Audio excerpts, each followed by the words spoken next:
How to know if someone restricted you on Instagram.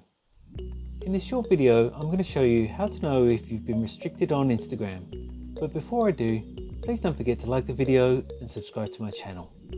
Okay, straight into it.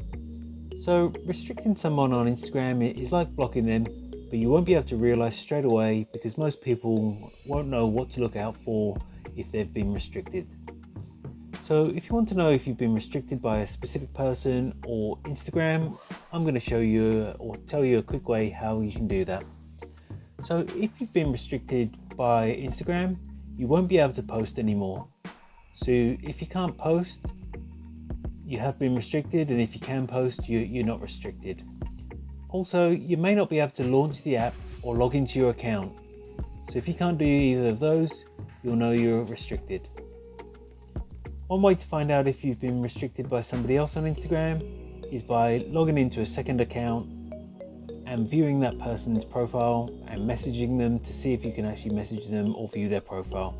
If you can't, then the chances are you've been restricted. And that's all it takes to know if somebody's restricted you on Instagram. If you found this video helpful, I'd love it if you liked the video, subscribe to my channel, and let me know in the comments if this worked for you. Thanks for watching.